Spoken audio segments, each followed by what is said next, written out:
നാം India's 12 income tax ആണ് പഠിച്ചുകൊണ്ടിരിക്കുന്നത്. ഇന്ത്യസ് 12 ഇൻകം ടാക്സ് പഠിക്കുന്നതിൻ്റെ ഭാഗമായിട്ട് നമ്മൾ മനസ്സിലാക്കി ഒരു കമ്പനിക്ക് അക്കൗണ്ടിങ് പ്രോഫിറ്റും ടാക്സബിൾ പ്രോഫിറ്റും ഉണ്ടാകുമെന്ന് നാം മനസ്സിലാക്കി. അക്കൗണ്ടിങ് പ്രോഫിറ്റ് എന്നാൽ കമ്പനീസ് ആക്ട് അനുസരിച്ച് പ്രിപ്പയർ ചെയ്ത P&L അക്കൗണ്ടിൽ നിന്ന് ലഭിക്കുന്ന പ്രോഫിറ്റാണ് അക്കൗണ്ടിങ് പ്രോഫിറ്റ്. എന്നാൽ ടാക്സബിൾ പ്രോഫിറ്റ് എന്നാൽ ഇന്ത്യ രാജ്യത്തെ ടാക്സ് നിയമങ്ങൾ അനുസരിച്ച് ടാക്സ് അതോറിറ്റീസ് പറയുന്ന രീതിയിൽ കമ്പ്യൂട്ട് ചെയ്യുന്ന ടാക്സാണ് ടാക്സബിൾ പ്രോഫിറ്റ്. ഇത് തമ്മിൽ ഡിഫറൻസ് ഉണ്ടാകുമെന്ന് നാം പറഞ്ഞു. ഈ ഡിഫറൻസ് ടെമ്പററി ഡിഫറൻസ് ആയിരിക്കാം, പെർമനൻ്റ് ഡിഫറൻസ് ആയിരിക്കാം എന്നും നാം പറഞ്ഞു. നമ്മളിപ്പോൾ ഇത് മനസ്സിലാക്കാൻ വേണ്ടതായിരിക്കുന്ന ഒരു പ്രാക്ടിക്കൽ പ്രോബ്ലം ചെയ്യുകയാണ്. എല്ലാവരും ക്വസ്റ്റ്യൻ എഴുതുക. സരിത ലിമിറ്റഡ് എന്ന് പറയുന്ന ഒരു കമ്പനി, ആ കമ്പനിയുടെ 2018-19, 2019-20, 2020-21 3 വർഷങ്ങളിലെ ഡേറ്റയാണ് നമുക്ക് തന്നത്. റവന്യൂ എല്ലാ വർഷവും 50 lakh തന്നെയാണ്. PPE property plant and equipment, plant and മെഷീനറിക്ക് പുതിയ പേരാണല്ലോ PPE എന്ന് പറയുന്നത്. അത് 10 lakh ആദ്യത്തെ വർഷമാണ്. ആദ്യത്തെ വർഷം 10 lakh വാങ്ങിയാൽ അത് തന്നെയായിരിക്കും രണ്ടാമത്തെ വർഷവും മൂന്നാമത്തെ വർഷവും ഉപയോഗിക്കാം. പർച്ചേസ് എല്ലാ വർഷവും 20 lakh ആണ് എന്ന് സങ്കല്പിക്കുക. പേയ്മെൻറ്റ് ടു നോൺ റെസിഡൻറ്റ് എന്ന് പറഞ്ഞാൽ ഇന്ത്യയിലൂടെ പുറത്ത് സ്ഥിരമായിട്ട് താമസിക്കുന്ന ആളുകൾക്കാണ്. അയാൾക്ക് ഒരു 5 lakh കൊടുക്കാനുണ്ട്. എന്നാൽ കൊടുക്കാനുള്ളത് ഏത് വർഷത്താണ്? 2018-19 കൊടുക്കാനുള്ളത്. പക്ഷേ കൊടുത്തത് എന്നാണ് 2019-20. അതുകൊണ്ട് അവിടെ പെയ്ഡ് എന്ന് എഴുതിയത്. മൂന്നാമത്തെ വർഷം അതുമായിട്ട് ബന്ധപ്പെട്ട ഡേറ്റ ഇല്ല. Advertisement paid in cash. Advertisement ആദ്യത്തെ വർഷമാണ് അഡ്വർടൈസ്മെൻറ്റ് കൊടുത്തത്, അതായത് ക്യാഷ് ആയിട്ടാണ് കൊടുത്തത്. എത്രയാണ്? 50,000. റേറ്റ് ഓഫ് ടാക്സ് 30% ആണ്. റേറ്റ് ഓഫ് ഡിപ്രീസിയേഷൻ അക്കൗണ്ടൻസിയിൽ 10% സ്ട്രൈറ്റ് ലൈൻ മെത്തേഡാണ്. ടാക്സിൽ 15% WDV മെത്തേഡും ആണ്.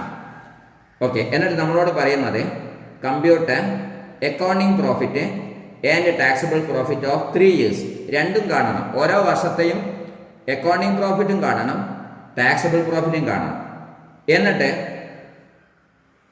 എന്ത് ചെയ്യണം? ടാക്സും കാണണം. എന്നിട്ട് and highlight the difference in profit and tax payment in 3 years. 3 വർഷത്തെയും പ്രോഫിറ്റിലെ ഡിഫറൻസും ടാക്സ് പേയ്മെൻറ്റിലെ ഡിഫറൻസും ഹൈലൈറ്റ് ചെയ്യുവാനുമാണ് നമ്മളോട് ആവശ്യപ്പെട്ടത്. ഓക്കെ, നമുക്ക് ഈ പ്രോബ്ലം ചെയ്യാം. കുറച്ച് ടൈം എടുക്കും. എല്ലാവരും എൻ്റെ കൂടെ പ്രോബ്ലം ചെയ്യുവാൻ ശ്രമിക്കുക. ഓക്കെ, ആദ്യം ഞാൻ പ്രോബ്ലം ചെയ്യുന്നത് കമ്പ്യൂട്ടേഷൻ ഓഫ് പ്രോഫിറ്റ് ഏതൊക്കെ വർഷങ്ങളിൽ, ഏത് വർഷം? 2018-19 പ്രോബ്ലമാണ് ഫസ്റ്റിൽ നമ്മൾ ചെയ്യുന്നത്. ഇത് തന്നെ 2 ഭാഗം ഉണ്ടാവും. ഏതാ 2 ഭാഗം? ഒന്ന് അക്കൗണ്ടിങ് വ്യൂവിലെ, മറ്റൊന്ന് ടാക്സ് വ്യൂവിലെ. ഒന്ന് ഏതാണ്? അക്കൗണ്ടിങ് വ്യൂവിലെ. 2 ഏതാണ്? ടാക്സ് വ്യൂവിലെ. ഓക്കെ, നമുക്ക് ചെയ്യാം. എല്ലാവരും എൻ്റെ കൂടെ തന്നെ ചെയ്യുക. ആദ്യം നമ്മൾ റവന്യൂ എഴുതുന്നു. റവന്യൂ ഫ്രം ഓപ്പറേഷൻ എന്നാണ് ഫുള്ള്. നമ്മൾ ചുരുക്കി എഴുതുന്നു. നമുക്ക് കൺസെപ്റ്റ് ക്ലിയർ ആയാൽ മാത്രം മതി. റവന്യൂ ഈ വർഷത്ത് മാത്രമേ നമ്മൾ ഇപ്പോൾ ചെയ്യുന്നുള്ളൂ, 2018-19 മാത്രം. റവന്യൂ 50 lakh ആണ്. 50 lakh. ഇവിടെയും 50 lakh ആണ്, ഇവിടെയും 50 lakh ആണ്. അതിൽ യാതൊരു ഡിഫറൻസും ഇല്ല. ലെസ്. ഇനി നമ്മൾ എക്സ്പെൻസുകൾ ലെസ് ചെയ്യാണ്. എക്സ്പെൻസുകൾ ലെസ് ചെയ്യാണ്. അതിൽ ഒന്നാമത്തെ എക്സ്പെൻസ് പർച്ചേസ് ആണ്. പർച്ചേസ് അതിൽ യാതൊരു ഡിഫറൻസും ഇല്ല. ഇവിടെയും 20 lakh ആണ്. 20 lakh ലെസ് ചെയ്യാൻ അതുകൊണ്ട് നമ്മൾ ബ്രാക്കറ്റ് കൊടുക്കുകയാണ്. ഇവിടെയും 20 lakh ആണ്. ഇവിടെയും 20 lakh ആണ്. ഓക്കെ, ദെൻ പിന്നെ നമ്മൾ രണ്ടാമത് ഡിപ്രീസിയേഷൻ ലെസ് ചെയ്യാണ്.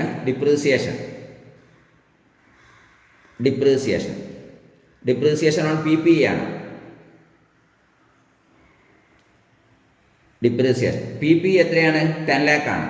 10 lakh മുകളിൽ അക്കൗണ്ടിങ്ങിലാണ് ഡിപ്രീസിയേഷൻ എങ്കിൽ 10 lakh 10% ആണ്. അത് എത്രയാണ്? 1 lakh ആണ്. എന്നാൽ ടാക്സിൽ അത് 15% ആണ്. അപ്പോൾ 1,50,000 ആണ്. ഓക്കെ, ഇതൊക്കെ ബ്രാക്കറ്റിൽ ലെസ് ചെയ്യാനുള്ളതൊക്കെ ബ്രാക്കറ്റിൽ കാൽക്കുലേറ്റർ. ഓക്കെ, പിന്നെ നമ്മൾ ലെസ് ചെയ്യുന്നത് പേയ്മെൻറ്റ് ടു നോൺ റെസിഡൻ്റ് ആണ്. Payment to non resident, non resident.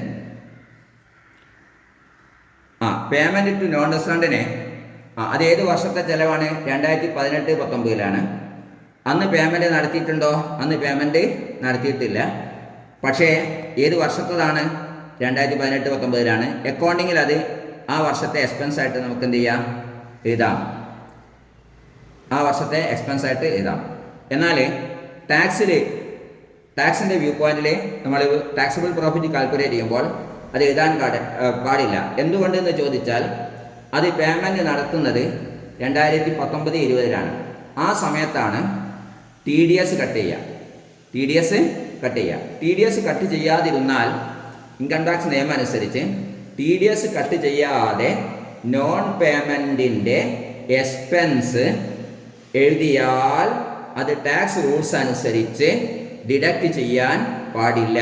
അതേ സമയത്ത് അക്കൗണ്ടിങ് റൂൾസ് അനുസരിച്ച് ഡിഡക്റ്റ് ചെയ്യാം. അപ്പോൾ 5 lakh ഇവിടെ ഡിഡക്റ്റ് ചെയ്യാം, ഇവിടെ ഡിഡക്റ്റ് ചെയ്യാൻ പാടില്ല. എന്തുകൊണ്ടാണ് ഇവിടെ ഡിഡക്റ്റ് ചെയ്യാൻ പാടില്ലാത്തത്? ഒരു പേയ്മെൻറ്റ് നോൺ റെസിഡൻറ്റിന് നൽകുമ്പോൾ അതിൻ്റെ മുകളിൽ എന്ത് കട്ട് ചെയ്യണം? TDS ഡിഡക്റ്റ് ചെയ്താൽ മാത്രമേ ആ പേയ്മെൻ്റ് ആയിട്ട് എന്ത് ചെയ്യുള്ളൂ? അംഗീകരിക്കുള്ളൂ. അത് ചെയ്യുന്നത് ഏത് വർഷമാണ്? അടുത്ത വർഷമാണ് പെയ്ഡ് എന്ന് പറഞ്ഞിട്ട്. അതുകൊണ്ട് ഈ വർഷം ഇവിടെ എക്സ്പെൻസ് ആണ്, ഇവിടെ എന്തല്ല? എക്സ്പെൻസ് അല്ല. അടുത്തതാണ് അഡ്വർടൈസ്മെൻറ്റ്. നോക്ക്, അഡ്വർടൈസ്മെൻറ്റ് പെയ്ഡ് ഇൻ ക്യാഷ് എന്നാണ്. അഡ്വർടൈസ്മെൻറ്റ് പെയ്ഡ് ഇൻ ക്യാഷ് 10,000 രൂപീസിലധികം ഉള്ളത് ക്യാഷ് ആയിട്ട് കൊടുത്താൽ, പേയ്മെൻറ്റ് നടത്തിയാൽ ടാക്സ് വകുപ്പിലെ അത് ഒരിക്കലും തന്നെ അതൊരു എക്സ്പെൻസ് ആയിട്ട് കൂട്ടുന്നത് അല്ല. പക്ഷേ അക്കൗണ്ടിങ് വകുപ്പിലെ അക്കൗണ്ടിങ് വ്യൂ പോയിന്റിൽ അതെന്തായിട്ട് കൂട്ടുന്നതാണ്? എക്സ്പെൻസ് ആയിട്ട് കൂട്ടുന്നതാണ്. ഇവിടെ എടുക്കാൻ പറ്റുമോ? ഇവിടെ എടുക്കാൻ പറ്റൂല. എന്തുകൊണ്ടാണ് ഇവിടെ എടുക്കാത്തത് സാർ എന്ന് ചോദിച്ചാൽ എന്താണ് ആൻസർ? ഇവിടെ പറഞ്ഞത് അഡ്വർടൈസ്മെൻറ്റ് പെയ്ഡ് ഇൻ ക്യാഷ് എന്നാണ്. ടാക്സിൻ്റെ വ്യൂ പോയിന്റിൽ 10,000 രൂപീസിലധികം ഉള്ളതായിരിക്കുന്ന ഒരു പേയ്മെൻറ്റ് ക്യാഷ് ആയിട്ട് കൊടുത്താൽ അത് എക്സ്പെൻസ് ആയിട്ട് എടുക്കാൻ പാടില്ല. അത് ടാക്സ് നിയമമാണ്. ഓക്കെ, ഇനി നമുക്ക് എന്ത് ചെയ്യാം? ഇത് ലെസ് ചെയ്ത് 2 പ്രോഫിറ്റ് കാണാം. ആദ്യം നമ്മളിവിടെ 50 lakh റവന്യൂ. 50 lakh ഇതൊക്കെ ലെസ് ചെയ്യണം. ഏതൊക്കെയുണ്ട്? 20, 21, 26, ഇത് 5 lakh. അപ്പോൾ 31 lakh. 31 lakh ലെസ് ചെയ്താൽ ഇവിടെ കിട്ടുക 19 lakh ഇവിടെ കിട്ടുക. 19 lakh. ഓക്കെ, ഇവിടെ 50 lakh എത്ര ലെസ് ചെയ്യാനുള്ളൂ? 21 lakh എന്ത് ചെയ്യാനുള്ളൂ? ലെസ് ചെയ്യാനേ ഉള്ളൂ. അപ്പോൾ നമുക്ക് ഇവിടെ കിട്ടുക 29 lakh ഇവിടെ കിട്ടുക. ഓക്കെ, അപ്പോൾ അക്കൗണ്ടിങ് പ്രോഫിറ്റ് ഒന്നുകൂടെ നോക്കുക. ലെസ് ചെയ്ത് ശരിയല്ല നോക്കുക. 25, 5, 30, 31 ലെസ് ചെയ്താൽ 19. ഇവിടെ ഇവിടെ 21,50 ഉണ്ട്. 1,29,000. അപ്പോൾ 30, 28,50,000 ഉണ്ടാവും കേട്ടോ. 28,50,000. സോറിയാ, 28,50,000 ഏത് പ്രോഫിറ്റ് ഉണ്ടാവുക? ഈ പ്രോഫിറ്റ് ഉണ്ടാവുക. ഓക്കെ, ഇനി നിങ്ങൾ നോക്ക്. ഇവിടെ നോക്ക്. ഇവിടെ ആദ്യത്തെ വർഷം 2018-19 പ്രോബ്ലമാണ് നമ്മൾ എന്ത് ചെയ്തത്. ഈ 2019 പ്രോബ്ലം നമ്മൾ 2 രീതി ചെയ്തു. ഏതൊക്കെ 2 രീതി ചെയ്തത്? ഒന്ന് അക്കൗണ്ടിങ് വ്യൂ പോയിന്റിൽ ചെയ്തു, 2 ടാക്സ് വ്യൂ പോയിന്റിൽ ചെയ്തു. അക്കൗണ്ടിങ് വ്യൂ പോയിന്റിൽ ചെയ്താൽ നമുക്ക് എന്താ ആൻസർ കിട്ടുക? Accounting profit. എന്ത് profit? Accounting profit. Tax view point ചെയ്താൽ നമുക്ക് എന്താ ആൻസർ കിട്ടുക? Taxable profit. രണ്ടും ഒന്നാണോ? അല്ല. അക്കൗണ്ടിങ് പ്രോഫിറ്റ് നമുക്ക് കിട്ടിയത് എത്രയാണ്? 19 lakh. ടാക്സബിൾ പ്രോഫിറ്റ് നമുക്ക് എത്രയാണ് കിട്ടിയത്? 28 lakh 50,000. രണ്ടും ഡിഫറൻസ് അല്ലേ? എന്തുകൊണ്ടാണ് ഡിഫറൻസ് വന്നത് നോക്കിയാൽ? റവന്യൂ കൊണ്ട് ഡിഫറൻസ് വന്നോ? ഇല്ല. റവന്യൂ രണ്ടിലും 50 lakh തന്നെയല്ലേ? ഓക്കെ. പിന്നെ പർച്ചേസ് കൊണ്ട് ഡിഫറൻസ് വന്നോ? ഇല്ല. പർച്ചേസ് ആകുന്നത് രണ്ടും 20 ലാക്ക് തന്നെയല്ലേ? റെഡിയാണ്. പിന്നെ എന്തുകൊണ്ടൊക്കെ ഡിഫറൻസ് വന്നത്? ഇവിടെ ഡിപ്രീസിയേഷൻ കൊണ്ട് ഡിഫറൻസ് വന്നില്ലേ? ഇവിടെ ഡിപ്രീസിയേഷൻ നമ്മൾ എത്ര എടുത്തുള്ളൂ? 1 ലാക്ക്. എന്തുകൊണ്ടാണ് ഇവിടെ 10% സ്ട്രൈറ്റ് ലൈൻ മെത്തേഡാണ്. ഇവിടെ എന്താണ് 15% WDV മെത്തേഡാണ്. ഏതിൻ്റെ മുകളിലാണ് നമ്മൾ ഡിപ്രീസിയേഷൻ എടുത്തത്? PP ആവുന്ന ഈ 10 ലാക്കിൻ്റെ മുകളിലാണ് എടുത്തത്. ഓക്കെ. അപ്പോൾ ഒരു കാരണം എന്താണ്? ഡിഫറൻസ്. ഇവിടെ അക്കൗണ്ടിങ് പ്രോഫിറ്റും ടാക്സബിൾ പ്രോഫിറ്റും ഡിഫറൻസ് വരാൻ കാരണം എന്താണ്? ഒന്നാമത്തെ കാരണം എന്താണ് മക്കളെ? ഒന്നാമത്തെ കാരണം ഡിപ്രീസിയേഷനിൽ വന്നതായിരിക്കുന്ന ഡിഫറൻസ് ആണ്. ഓക്കെ. രണ്ടാമത്തെ കാരണം എന്താണ്? പേയ്മെന്റ് ടു നോൺ റെസിഡന്റ് എന്നുള്ളത് അക്കൗണ്ടിങ്ങിൽ അത് എക്സ്പെൻസ് ആക്കി എഴുതാം, ടാക്സിൽ അത് എക്സ്പെൻസ് ആക്കി എഴുതാൻ പറ്റില്ല. എന്തുകൊണ്ട്? ടാക്സിൽ എക്സ്പെൻസ് ആക്കി എഴുതണമെങ്കിൽ TDS ഡിഡക്ട് ചെയ്ത് ഗവൺമെന്റിലേക്ക് അടക്കണം, എന്നാലേ അത് എക്സ്പെൻസ് ആയിട്ട് എഴുതാൻ പറ്റുള്ളൂ. ആദ്യത്തെ വർഷം TDS എന്ത് ചെയ്തില്ല?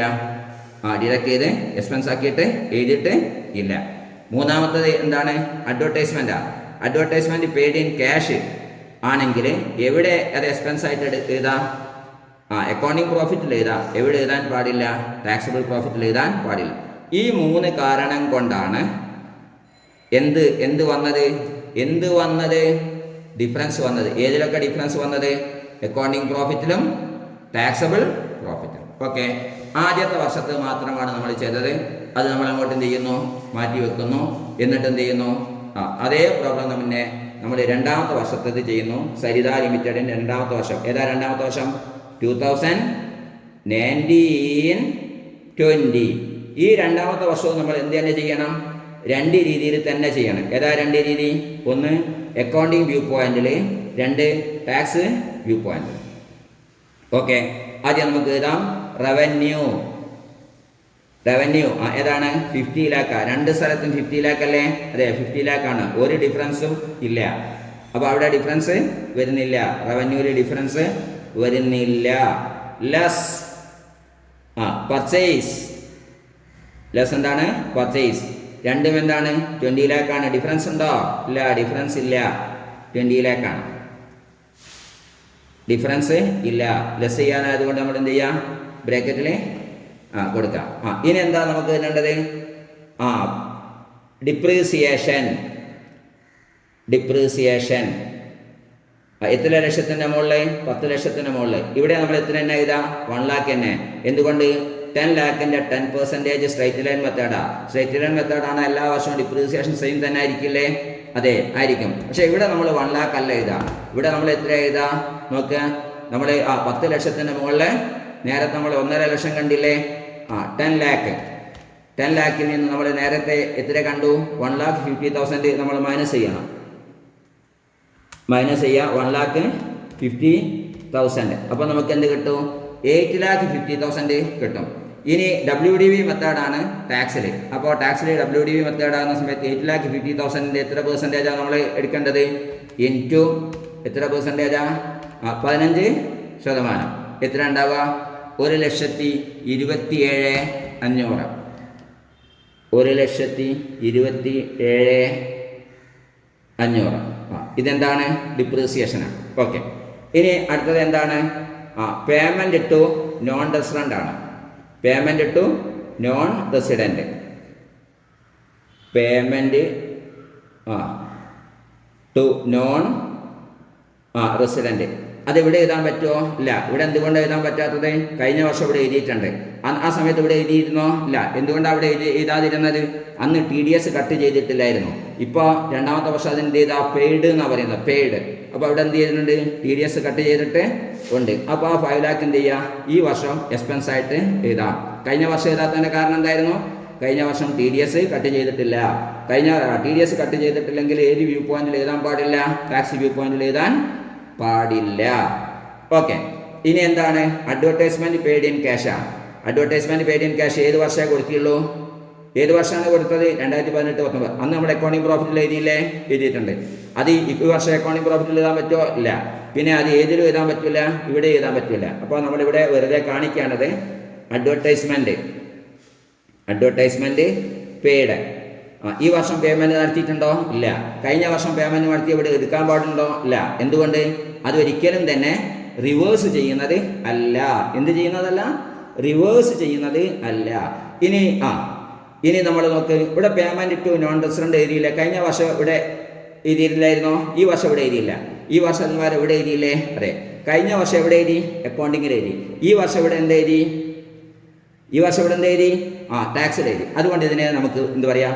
റിവേഴ്സബിൾ ആണ്, റിവേഴ്സ് ചെയ്യാൻ പറ്റുന്നതാണ്. ഒരു വർഷം ഇവിടെ എഴുതിയില്ലെങ്കിൽ, ടാക്സിൽ എഴുതിയില്ലെങ്കിൽ രണ്ടാമത്തെ വർഷം ഇവിടെ എഴുതാൻ കഴിഞ്ഞു എന്നുള്ളത് റിവേഴ്സ് ചെയ്യാൻ പറ്റാം.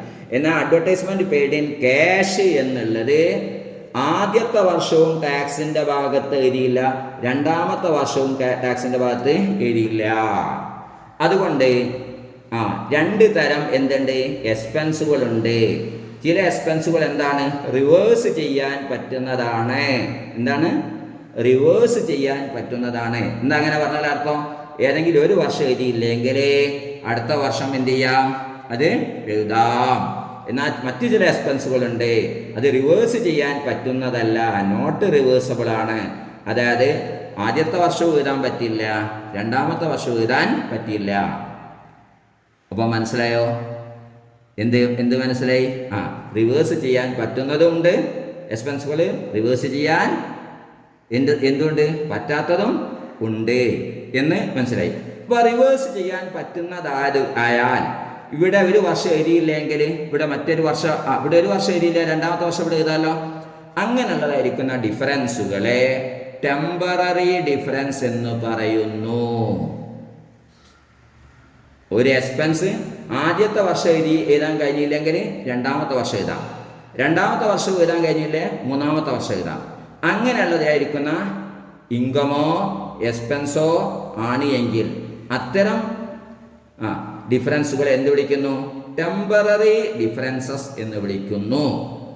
എന്നാൽ അഡ്വർടൈസ്മെന്റ് പെയ്ഡ് ഇൻ ക്യാഷ് എന്ന് പറയുന്നത് ഒന്നാമത്തെ വർഷം എഴുതാൻ പറ്റില്ല, രണ്ടാമത്തെ വർഷം എഴുതാൻ പറ്റില്ല, മൂന്നാമത്തെ വർഷം എഴുതാൻ പറ്റില്ല. കാരണം ടാക്സ് നിയമങ്ങളിൽ അത് എന്താണ്? നോട്ട് ഡിഡക്റ്റിബിൾ ആണ്, നോട്ട് ഡിഡക്റ്റിബിൾ ആണ്, അത് റിവേഴ്സ് ചെയ്യാൻ പറ്റില്ല. അങ്ങനെയുള്ളതായിരിക്കുന്ന ഡിഫറൻസുകൾ ഉണ്ട്. അങ്ങനെയുള്ളതായിരിക്കുന്ന എന്തുണ്ട്? ഡിഫറൻസുകൾ ഉണ്ട്. അതിനെ നമ്മൾ പെർമനന്റ് ഡിഫറൻസ് എന്ന് പറയുന്നു. എന്ത് ഡിഫറൻസ് എന്ന് പറയുന്നു?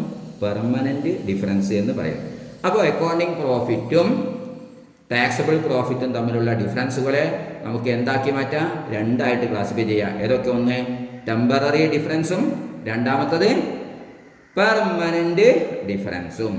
ഓക്കെ, ഇനി നമുക്കിവിടെ മൈനസ് ചെയ്യാം. ഇവിടെ നിങ്ങൾ നോക്ക്, 50 ലാഖെന്ന് 21 ലാഖാണ് എന്ത് ചെയ്യാനുള്ളത്? മൈനസ് ചെയ്യാനുള്ളത്. അപ്പോൾ നമുക്ക് എത്ര കിട്ടും? 29 ലാഖ്. ഇതെന്ത് പ്രോഫിറ്റാ മക്കളെ? ഇതേത് വ്യൂ പോയിന്റിലാ? അപ്പോൾ ഇതിനെന്ത് പ്രോഫിറ്റാ? Accounting profit. Accounting profit. ഇവിടെ നമുക്ക് ലെസ് ചെയ്യാം. എന്തൊക്കെ? 20 ലാഖ് 50 ലാഖ് എന്നാണ് നമ്മൾ മൈനസ് ചെയ്യേണ്ടത്. 50 ലാഖ് മൈനസ് ഏതൊക്കെ ഉണ്ട്? 25, 26 ലാഖ് 27,500 അല്ലേ? 26 ലാഖ് 27,500 എത്ര? 23,72,500. 23,72,500. ഇതിനെന്താ വിളിക്കുക? ടാക്സബിൾ പ്രോഫിറ്റ് എന്ന ഇതിൻ്റെ പേര്.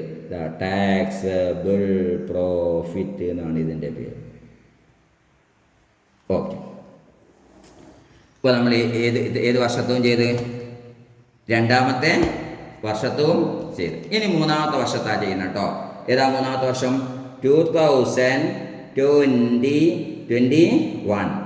ആ വർഷം അതേപോലെ തന്നെ രണ്ട് രീതിയിലാണ് പ്രോബ്ലം ചെയ്യുക. ഏതാ രണ്ട് രീതി? ഒന്ന് അക്കൗണ്ടിങ് വ്യൂ പോയിന്റിൽ, മറ്റൊന്ന് ഏത്? ടാക്സ് വ്യൂ പോയിന്റിൽ. ഓക്കെ, റവന്യൂ എത്ര? 50 ലാഖ്. ഇവിടെ തന്നെ 50 ലാഖ്. ഡിഫറൻസ് ഉണ്ടോ? ഇല്ല.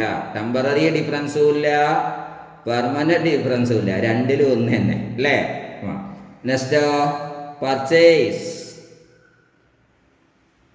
പർച്ചേസ് ഡിഫറൻസ് ഉണ്ടോ? ഇല്ല.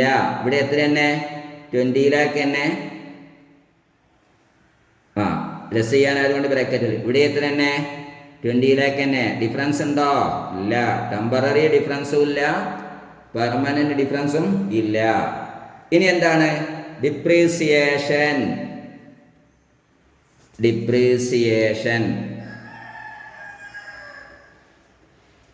ഇവിടെ എത്രയാണ്? 1 lakh. ഇവിടെയോ? ഇവിടെയാണ് നമ്മൾ നോക്കേണ്ടത്. ഇവിടെ നമ്മൾ എന്ത് ചെയ്യണം? 15% എടുക്കുകയും വേണം. അത് ഏത് മെത്തേഡുമാണ്? WDV മെത്തേഡുമാണ്. നമ്മൾ നേരത്തെ നമ്മൾ എടുത്ത 8,50,000 അല്ലേ, 1000. അതിൽ നമ്മൾ എത്രയായിരുന്നു മൈനസ് ചെയ്തത്?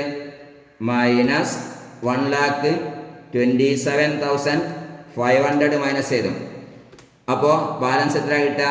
7,22,500. 7,22,500. അതിൻ്റെ മുകളാണ് ഇപ്പോൾ എന്ത് എടുക്കേണ്ടത്? 15% എടുക്കേണ്ടത്. ഇൻറ്റു 15% എടുക്കുക. എത്ര ഉണ്ടാവും? 1,08,375. ഡിഫറൻസ് ഉണ്ടോ? ഉണ്ട്. ഡിഫറൻസ് ഉണ്ടോ? ഉണ്ട്. എന്താണ് ഡിഫറൻസ്? ഇവിടെ ഡിപ്രീസിയേഷൻ ഇവിടെ എത്ര എടുത്തത്? 1 lakh. ഇവിടെ എത്ര എടുത്തത്? 10 lakh. 1,08,375. ഇത് ഡിഫറൻസ് അല്ലേ? ഡിഫറൻസ് ആണ്. എങ്ങനത്തെ ഡിഫറൻസ് ആണെന്ന് അറിയോ? ഇത് ടെമ്പററി ഡിഫറൻസാണ്. കാരണം പിന്നെ നമ്മൾ ഇങ്ങനെ എടുത്തു പോകും. ഇങ്ങനെ പിന്നെ ഡിപ്രീസിയേഷൻ എടുത്തു പോകുന്ന നേരം ഇവിടെ 5ാമത്തെയും 6ാമത്തെയും വർഷമൊക്കെ ഇവിടെ എന്തായിരിക്കും? 1 lakh തന്നെ ആയിരിക്കും വരിക. എന്താ അങ്ങനെ വരുന്നത്? 1 lakh തന്നെ വരുന്നത്. ഇവിടെ സ്ട്രൈറ്റ് ലൈൻ മെത്തേഡാണ്. സ്ട്രൈറ്റ് ലൈൻ മെത്തേഡാണെങ്കിൽ ഇവിടെ 1 lakh തന്നെ വരിക, ഉറപ്പാണ്. എന്നാൽ ഇവിടെ 5ാമത്തെയും 6ാമത്തെയും വർഷം എടുക്കുമ്പോഴേക്കും ഇവിടെ 1 lakhന്റെ ബിലവാണ് വരിക. അല്ലേ മക്കളെ? ആണ് 1 lakhന്റെ ബില വരിക. ഇവിടെ 10 വർഷം എന്തായിരിക്കും വരിക? 1 lakh ആയിരിക്കും. ഇവിടെ എന്തായിരിക്കും വരിക? ചെറിയ ചെറിയ സംഖ്യ ആയിട്ട് വരും. ഓക്കെ. അപ്പോൾ ആ ഡിഫറൻസ് ഓട്ടോമാറ്റിക്കായിട്ട് റിവേഴ്സ് ചെയ്തു പോകും. അപ്പോൾ ഡിപ്രീസിയേഷൻ എന്ന് പറയുന്ന ഡിഫറൻസ് ടെമ്പററി ആണോ പെർമനന്റ് ആണോ? ടെമ്പററി ആണ്. എന്തുകൊണ്ടാണ് ടെമ്പററി ആകുന്നത്? അത് വരും വർഷങ്ങളിൽ അത് റിവേഴ്സബിൾ ആണ്. റിവേഴ്സ് ചെയ്യുന്ന ഡിഫറൻസ് ആണ്. ഇനി നമ്മൾ എഴുതാണ്ട പേയ്മെന്റ് ടു നോൺ റെസിഡന്റ്. വെറുതെ എഴുതാട്ടോ, ഇല്ല. പേയ്മെന്റ് ടു നോൺ റെസിഡന്റ് ഉണ്ടോ? ഇല്ല. ഇവിടെ ഉണ്ടോ? ഇല്ല. ഇവിടെ ഉണ്ടോ? ഇല്ല. ഓക്കെ. അടുത്തത് പിന്നെന്താ? Add paid in cash. ഇവിടെ ഉണ്ടോ? ഇല്ല. ഇവിടെ ഉണ്ടോ? ഇല്ല. ഓക്കെ. ഇനി നമുക്ക് എന്ത് ചെയ്യാം? മൈനസ് ചെയ്യാം. ഇവിടുന്ന് എത്ര? 50 lakh 21 lakh തന്നെ മൈനസ് ചെയ്താൽ അവിടെ എത്ര? 29 lakh. എന്ത് പ്രോഫിറ്റ് ആണിത്? Accounting profit. ഇവിടെ നമുക്ക് എത്രയാണ് മൈനസ് ചെയ്യേണ്ടത്? 50 lakh 50 lakh minus 21 lakh 8,375. 21 lakh 8,375. എത്ര കിട്ടുക? 28,91,625. ഇതെന്ത് പ്രോഫിറ്റാണ് മക്കളെ? ഈ പ്രോഫിറ്റ് എന്ത് പ്രോഫിറ്റാണ്?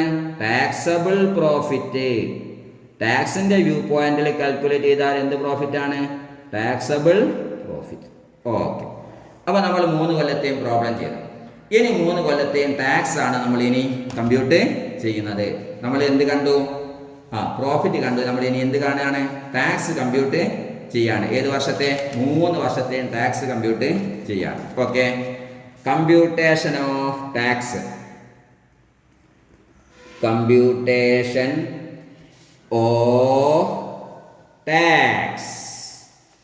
ഓക്കെ. നമുക്ക് എന്ത് ടൈപ്പ് പ്രോഫിറ്റ് ഉണ്ട്? 2 ടൈപ്പ് പ്രോഫിറ്റ് ഉണ്ട്. ഒന്ന് ഏത് പ്രോഫിറ്റാ? Accounting profit. 2 ഏത് പ്രോഫിറ്റാ?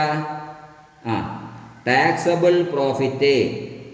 ഏത് പ്രോഫിറ്റിന് മുകളിലാണ് ഗവൺമെന്റിന് ടാക്സ് കൊടുക്കേണ്ടത്? ഏത് പ്രോഫിറ്റിന്റെ മുകളിലാണ് ഗവൺമെന്റിന് ടാക്സ് കൊടുക്കേണ്ടത്? ഡെഫിനറ്റ്ലി ഏത് പ്രോഫിറ്റിന്റെ മുകളിലാണ്? ടാക്സബിൾ പ്രോഫിറ്റിന്റെ മുകളിലാണ്. എന്നാലും നമ്മൾ ഓരോ വർഷവും അക്കൗണ്ടിങ് പ്രോഫിറ്റിൻ്റെ മുകളിലായിരുന്നുവെങ്കിൽ എന്ന് നമ്മൾ ചിന്തിക്കണം. എന്തിനു മുകളിലായിരുന്നെങ്കിൽ അക്കൗണ്ടിങ് പ്രോഫിറ്റ് നമ്മൾ ടാക്സ് കൊടുക്കണ്ട. പക്ഷേ നമ്മൾ ഏതൊക്കെ പഠിക്കുന്നത്? അക്കൗണ്ടിങ്ങും പഠിക്കുന്നുണ്ട്, ടാക്സും പഠിക്കുന്നുണ്ട്. നമ്മളെ മൊഡ്യൂൾ അങ്ങനല്ലേ? ഇൻകം ടാക്സ് IndAS 12 എന്ന് പറയുന്നത് ടാക്സിൽ മാത്രമുള്ളതാണോ? അല്ല, അക്കൗണ്ടിങ്ങിലും ഉള്ളതാണ്. അതുകൊണ്ടാണ് MCOMന്റെ സിലബസിൽ 3rd മൊഡ്യൂളായിട്ട് ഇത് കൊടുത്തത്. ഞാൻ പറഞ്ഞു, ഈ ചാപ്റ്റർ പഠിപ്പിക്കണമെങ്കിൽ 2 സബ്ജക്റ്റിനും നോളജ് വേണം. ഏതാ 2 സബ്ജക്റ്റ്? അക്കൗണ്ടൻസിയിലും നോളജ് വേണം, ടാക്സിലും നോളജ് വേണം. അക്കൗണ്ടൻസിയിൽ നോളജ് ഉണ്ടെങ്കിൽ ഈ ഭാഗം മാത്രമേ പഠിപ്പിക്കാൻ പറ്റൂ. ടാക്സിലാണ് നോളജ് എങ്കിൽ ഈ ഭാഗം മാത്രമേ പഠിപ്പിക്കാൻ പറ്റൂ. രണ്ട് സബ്ജക്റ്റിൻ്റെ നോളജുള്ള ആളുകൾക്ക് മാത്രമേ ഈ ചാപ്റ്റർ പഠിപ്പിക്കാൻ പറ്റുള്ളൂ. ഓക്കെ, അപ്പോൾ നമ്മൾ നോക്കട്ടോ, ഏതാ വർഷം? ആദ്യത്തെ വർഷം എടുക്കുക. ആദ്യത്തെ വർഷം നമ്മൾ ഉണ്ടാക്കി വെച്ചത് എടുത്തോളി. ആദ്യത്തെ വർഷം ഏതാ? ആദ്യത്തെ വർഷം 2018-19. അന്ന് അക്കൗണ്ടിങ് പ്രോഫിറ്റ് എത്രയായിരുന്നു മക്കളെ? അന്ന് accounting profit 19 ലക്ഷമുള്ള 19 lakh. 19 lakh. Okay. അന്ന് ടാക്സബിൾ പ്രോഫിറ്റ് എത്രയുണ്ട്? 28,50,000. ഓക്കെ. ഇനി നമ്മൾ നോക്കാം. ഇവിടെ ഇതിലേക്ക് അക്കൗണ്ടിങ് പ്രോഫിറ്റിൻ്റെ മുകളിലാണ് അന്ന് ടാക്സ് കൊടുക്കാന്നായിട്ട് സങ്കല്പിക്കുക. അക്കൗണ്ടിങ് പ്രോഫിറ്റ് നമ്മൾ ടാക്സ് കൊടുക്കണ്ട കേട്ടോ. കൊടുക്കണോ? കൊടുക്കണ്ട. അങ്ങനെ സങ്കല്പിക്കാം. അങ്ങനെയാണ് എങ്കിൽ 19 lakhന്റെ മുകളിൽ എത്ര പെർസെൻറ്റേജ് ടാക്സ്? 30% ടാക്സ്. എത്ര ഉണ്ടാവും നോക്ക്? 5,70,000 കൊടുക്കേണ്ടി വരുമായിരുന്നു. ഏതിൻ്റെ മുകളിലാണെങ്കിൽ? അക്കൗണ്ടിങ്ങിൻ്റെ. ഇത് വെറും സങ്കല്പം മാത്രമാണ് കേട്ടോ. 5,70,000 മുകളിൽ ടാക്സാ. 5,70,000 രൂപ എന്ത് കൊടുക്കേണ്ടി വരുമായിരുന്നു? ടാക്സ് കൊടുക്കേണ്ടി വരുമായിരുന്നു. ടാക്സ് ആയതുകൊണ്ട് ഞാനിതാ ഇങ്ങനെ വരയ്ക്കാം കേട്ടോ. പക്ഷേ നമ്മൾ എത്രൻ്റെ മുകളിൽ കൊടുത്തിട്ടുണ്ട്? യഥാർത്ഥത്തിൽ കൊടുക്കേണ്ടത് ഏതിൻ്റെ മുകളിലാണ്? ടാക്സബിൾ പ്രോഫിറ്റിൻ്റെ മുകളിലാണ്. എത്ര ടാക്സബിൾ പ്രോഫിറ്റ്? 28,50,000 മുകളിൽ കൊടുത്തിട്ടുണ്ട്. എത്ര പെർസെൻറ്റേജ്? എന്താണ്? 8,55,000 രൂപ എന്ത് കൊടുത്തിട്ടുണ്ട്? ടാക്സ് കൊടുത്തിട്ടുണ്ട്. 28,50,000 അവിടെ ഇത് വേണ്ട കേട്ടോ. ഇത് വേണ്ട. ഇതിന്മേലാണ് ബോക്സ് വേണ്ട. ഇതെന്താണ്? ടാക്സ്. ഇത് ഒരു വർഷത്തെ കേട്ടോ. ഇനി രണ്ടാമത്തെ വർഷത്തെ 2019-20. ഒരു വർഷത്തെ കഴിഞ്ഞാൽ ഒന്നങ്ങ് വരച്ചാളാ. രണ്ടാമത്തെ വർഷത്തെ നോക്കി. രണ്ടാമത്തെ വർഷത്തിലായിരുന്നു പ്രോഫിറ്റ് ഇവിടെ 29 lakh അല്ലേ? ആണ് 29 lakh ഇവിടെ. ഇവിടെ എത്രയാ? ഇവിടെ എത്ര മക്കളെ? രണ്ടാമത്തെ വർഷം 23,72,500. ഓക്കെ. ഇനി നമ്മൾ കൊടുക്കാം. ഇവിടെ ഇതിൻ്റെ മുകളിലാണ് ടാക്സ് കൊടുക്കേണ്ടിയിരുന്നതെങ്കിൽ. കൊടുക്കണോ? വേണ്ട. കൊടുക്കേണ്ടിയിരുന്നതെങ്കിൽ പറയും എത്ര ഉണ്ടാകുമായിരുന്നു നോക്ക്. 29 ലക്ഷം ഇൻറ്റു എത്ര പെർസെൻറ്റേജ്? 30%. എത്ര? 8,70,000 കൊടുക്കേണ്ടി വരുമായിരുന്നു. ഇത് ടാക്സ് ആയതുകൊണ്ട് ഞാൻ ഇങ്ങനെ വരക്കാം കേട്ടോ. ടാക്സ്. പക്ഷേ കൊടുത്തത് എത്ര നമ്മളെ കൊടുത്തിയുള്ളൂ? 23,72,500 മുകളിൽ നോക്കുക. എത്ര കൊടുത്ത നമ്മൾ നോക്ക്? 23,72,500. അതിന് മുകളിൽ എത്ര പെർസെൻറ്റേജ്? 30%. എത്രയേ കൊടുത്തിയുള്ളൂ? 7,11,750. ഇത് ടാക്സ് ആട്ടോ. ഓക്കെ. ആ വർഷവും കഴിഞ്ഞേ. ഇനി അടുത്ത വർഷം നോക്ക്. 2020-21. അന്ന് അക്കൗണ്ടിങ് പ്രോഫിറ്റ് എത്രയായിരുന്നു? 29 lakh. 29 lakh. അന്ന് ടാക്സബിൾ പ്രോഫിറ്റ് എത്രയായിരുന്നു? 28,91,625. അന്നത്തെ ടാക്സ് നമ്മൾ നോക്കുക. അന്നത്തെ ടാക്സ് ഇത് തന്നെ ആയിരിക്കുമല്ലോ. ഇവിടെ എത്ര? 8,70,70,000 തന്നെ ആയിരിക്കും. 29 ലക്ഷത്തിൻ്റെ 30%. ഓക്കെ, ഇതെന്താ? ടാക്സ്. ഇവിടെ എന്താ എത്രയായിരിക്കും നോക്ക്. ഇവിടെ എത്രയായിരിക്കും നോക്ക്. 8 ലക്ഷത്തി എത്രയാണ്? 23,91,625 ആണോ? അതിൻ്റെ എത്ര പെർസെൻറ്റേജ്? ഇൻറ്റു 0.3%. എത്ര? 7,17,485. ഇതെന്താണ് മക്കളെ? ടാക്സ്. ഇനി നമുക്ക് ഒരു അനാലിസിസ് നടത്താം. നമ്മൾ എംകോമും CA ഒക്കെ ആണല്ലോ. നമുക്കൊരു അനാലിസിസ് നടത്താം. നമ്മൾ ആരാ മക്കൾ അല്ലേ? നമ്മൾ സംഭവം ഇത് മനസ്സിലായാൽ. അല്ലെങ്കിലും സംഭവം ആയിക്കും. നമുക്ക് മാത്രം ആയിക്കും. വേറെ ആരും നമ്മുടെ സംഭവം എന്ത് ചെയ്യാനാ അംഗീകരിക്കാൻ. ഓക്കെ, ഇനി നോക്കേ. ആദ്യത്തെ വർഷം ടാക്സ് ശരിക്കും കൊടുത്തത് എത്രയാ? 28,50,000. സോറി ഇതല്ലേ? ഇത് വരച്ചു വരാം. 8,55,000. 8,55,000 ഏതിൻ്റെ മുകളിൽ? ടാക്സബിൾ പ്രോഫിറ്റിൻ്റെ മുകളിൽ. പക്ഷേ അക്കൗണ്ടിങ് പ്രോഫിറ്റിൻ്റെ മുകളിലാണെങ്കിൽ എത്രയായി കൊടുക്കേണ്ടി വരുമായിരുന്നുള്ളൂ? 5,70,000. അതിൻ്റെ ഡിഫറൻസ് ഒന്ന് നമുക്ക് നോക്കാം. വെറുതെ ഒന്ന് നോക്കുക. 8,55,000 മൈനസ് 5,70,000 ഈസ് ഈക്വൽ ടു എത്ര? 2,85,000. ഏത് വർഷത്തെ ഡിഫറൻസ് ആണ് മക്കളെ? 2018-19 അക്കൗണ്ടന്റ് വിചാരിക്കുക. എത്ര ടാക്സ് കൊടുത്തത്? 2,80,000 രൂപ അധികം കൊടുത്തു. ആ ടാക്സബിൾ പ്രോഫിറ്റ് ഉണ്ടാക്കിയവൻ്റെ തലക്കടിക്കണം. ഞാനാണെങ്കിൽ ഞാനാരാ? ഞാൻ എന്ന് പറഞ്ഞാൽ അക്കൗണ്ടൻ്റാ. ഞാനാണോ ഏതിൻ്റെ മുകളിൽ ടാക്സ് കൊടുക്കും? 5,70,000 മുകളിൽ എന്ത് കൊടുക്കും? ടാക്സ് കൊടുക്കും. അവനുണ്ട് കുറേ ഐറ്റംസ് എടുക്കൂല എന്നൊക്കെ പറഞ്ഞ് അവൻ എന്നിട്ട് ടാക്സ് എത്ര വന്നിട്ടുണ്ട്? 8,50,000 വന്നിട്ടുണ്ട്. ഞാൻ കൊടുക്കാൻ വിചാരിക്കുന്ന ടാക്സിനേക്കാളും എത്ര അധികം വന്നു? 2,80,000 അധികം കൊടുത്തു. ഇനി നമ്മൾ 2019-20 അന്ന് അക്കൗണ്ടിങ് കൊടുത്തതായിരിക്കുന്ന പ്രോഫിറ്റ് എത്ര നോക്കി? ടാക്സ് എത്ര നോക്കി? 8,70,000. ടാക്സബിൾ പ്രോഫിറ്റിന്റെ മുകളിൽ കൊടുത്ത യഥാർത്ഥത്തിൽ കൊടുത്ത ഇത് കൊടുക്കേണ്ടിയിരുന്നതാ 7,11,780. കഴിഞ്ഞ വർഷം അക്കൗണ്ടന്റ് ഇങ്ങനെ പിറുപിറുത്തോണ്ടിരുന്നതാ. ആരെ പിറുപിറുത്തോണ്ടിരുന്നു? Taxable person. അതായത് ടാക്സബിൾ ഇൻകം കാൽക്കുലേറ്റ് ചെയ്ത ടാക്സബിൾ പേഴ്സൺ അല്ല, ടാക്സബിൾ പ്രോഫിറ്റ് കാൽക്കുലേറ്റ് ചെയ്ത നമുക്ക് അയാളെ ടാക്സ്മാൻ എന്ന് വിളിക്കാം. ആരെ വിളിക്കാം? ടാക്സ്മാന്. ഇവളെ നമുക്ക് എന്ത് ചെയ്യാം? അക്കൗണ്ടന്റ് എന്ന് വിളിക്കാം. കഴിഞ്ഞ പ്രാവശ്യം അക്കൗണ്ടന്റ് ഇങ്ങനെ പിറുപിറുത്തതാ. കാരണം എന്താ? അക്കൗണ്ടന്റ് കമ്പ്യൂട്ട് ചെയ്തതായിരിക്കുന്ന പ്രോഫിറ്റ് എത്ര? 5,70,000. ഇതിന്റെ മുകളിൽ പ്രോഫിറ്റ് ടാക്സ് കൊടുത്താൽ മതി എന്ന് ആര് പറഞ്ഞു? അക്കൗണ്ടന്റ് പറഞ്ഞു.